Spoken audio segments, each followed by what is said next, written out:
Nem sempre fazer freelas na faculdade foi um mar de rosas. Para ser bem sincero, quando eu comecei, eu encontrei muitos picaretas pelo caminho. Mas o legal é que eles têm um padrão de atitude quando eles tentam te enrolar. E isso ajuda muito a sair fora deles. Meu nome é Wayne e hoje eu vou ensinar para você como identificar um picareta. Depois da vinheta.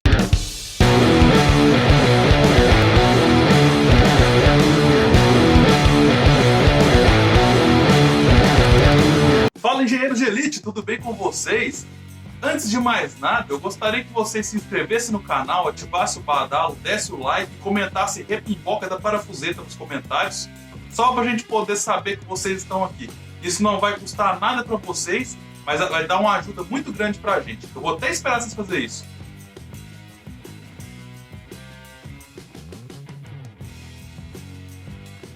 Pronto?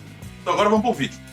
Basicamente, fazer freelas se baseiam em 3 pilares: seu conhecimento, sua capacidade de encontrar clientes e sua habilidade de negociação. O problema abordado costuma acontecer no 3º pilar, porque é lá que você vai ficar cara a cara com o picareta na maioria das vezes. E eu vou te falar, é nesse momento que você tem que ficar ligado, porque senão ele vai te fazer de trouxa.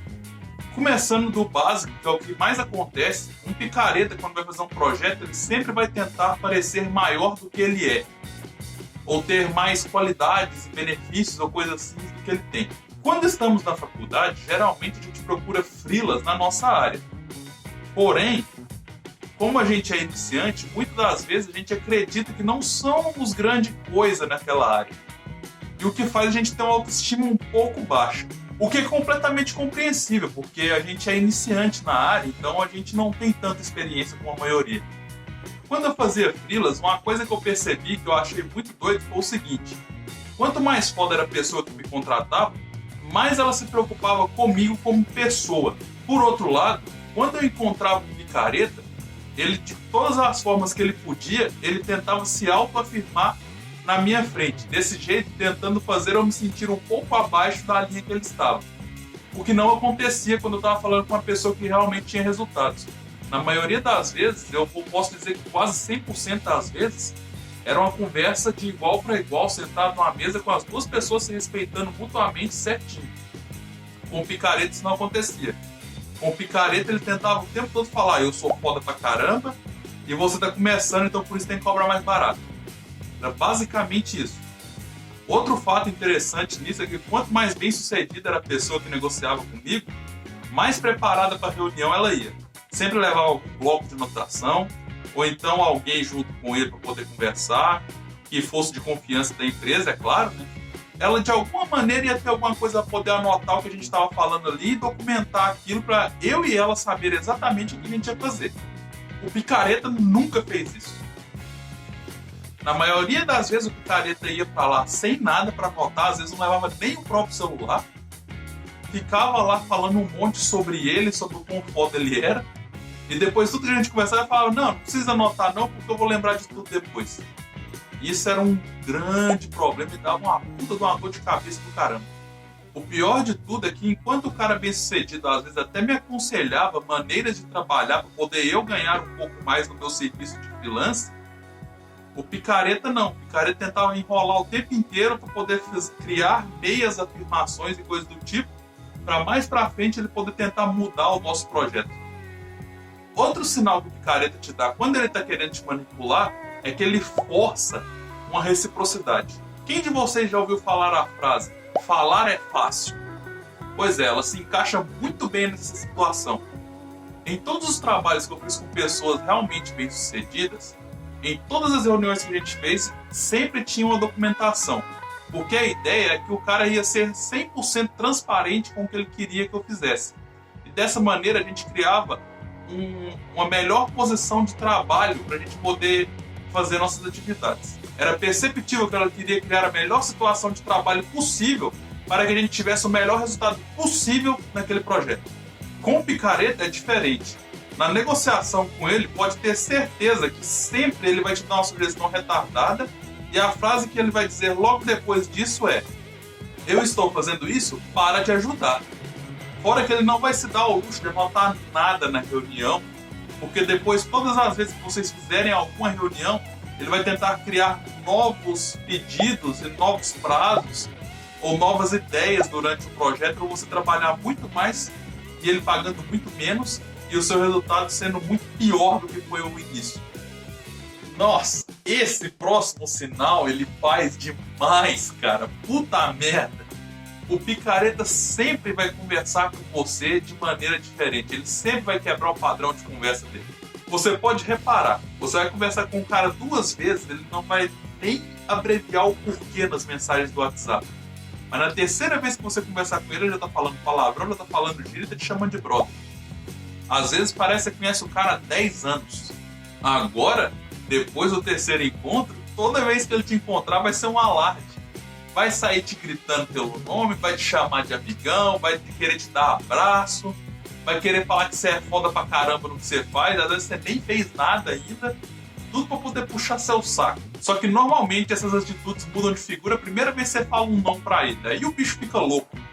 Aí ele começa a ficar suando frio, começa a ficar puto, quer ficar bravo com você, quer levantar a voz na maioria das vezes, porque ele não está conseguindo o que ele quer. Parece criança.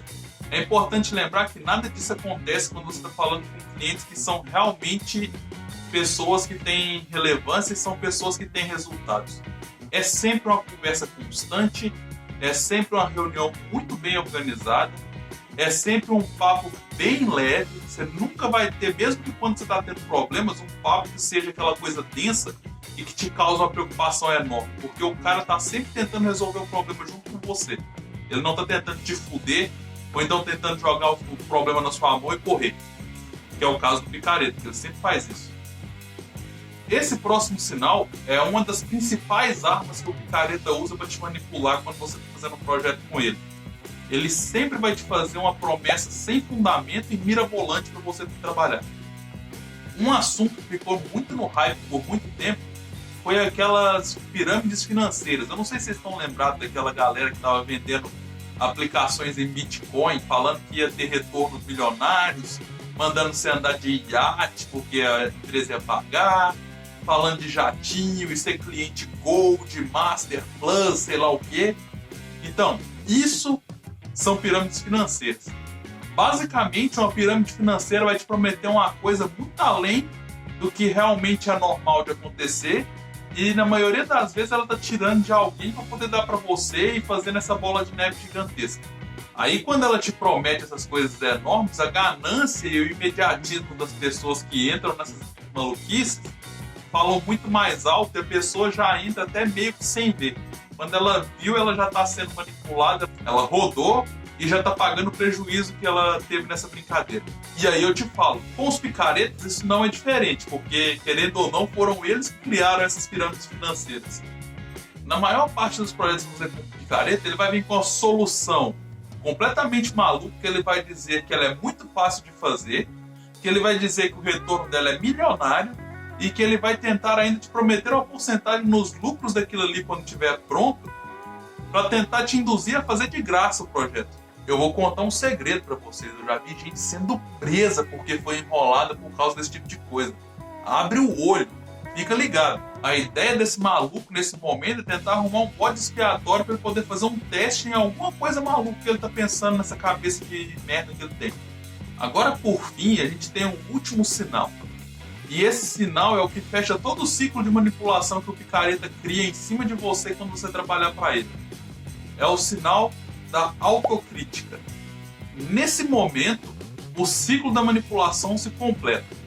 Depois que o picareta entrou na sua mente, com tudo que eu disse anteriormente, sempre que ele perceber que você tem uma relutância para poder fazer alguma coisa que ele te pediu, ele vai vir com frases do tipo: desculpe se eu estou te pedindo muito de você. Ou então, eu costumo ser folgado, se eu estiver me passando, você me fala para parar. Ou então, cara, eu não sei fazer isso, eu sou um zero nesse assunto. Se você não me ajudar, eu tô fudido. E aí tá feito. Quando ele entrou na sua cabeça, essas frases vão te fazer se sentir tão mal, porque depois de ele ter feito tudo que eu disse anteriormente, às vezes na cabeça de muitos você fica pensando que ele está te fazendo um favor de estar te deixando trabalhar com ele. E não é assim que a banda toca, isso não tá acontecendo. Só que depois que ele já entrou na sua cabeça, já era. Você vai se sentir muito mal por você dizer não para ele. E aí entra essa bola de neve. Você se cobra por poder fazer uma coisa que você não queria fazer, mesmo que você tá sabendo que tá errado, mas você se sente mal porque você tá contrariando o cara que tá te manipulando. Fique esperto, galera. Abre o olho. Isso acontece demais e às vezes vem da onde a gente menos espera. Agora, galera, você que chegou até aqui, deixa nos comentários #checklist. Porque a gente vai deixar um checklist de todos os sinais que a gente falou no vídeo, de maneira a você raciocinar e lembrar quando você estiver fazendo um projeto. Então vamos lá, galera. Se um cliente ressalta muito o quão grande ele é, força uma reciprocidade com você, te trata de maneira diferente dependendo do que ele quer, promete coisas malucas e impossíveis, e ainda faz você se sentir mal quando você diz não para ele, existe uma possibilidade gigantesca de ele ser um picareta e tá tentando te fazer de fantoche. Fica esperto. E se você gostou do vídeo, já deixa o like aqui embaixo, comenta o que você achou desse conteúdo e compartilha com mais amigos que você tiver, porque eu tenho certeza que tem muita gente sendo passada para trás, principalmente nesse período que a gente está precisando de emprego. Valeu!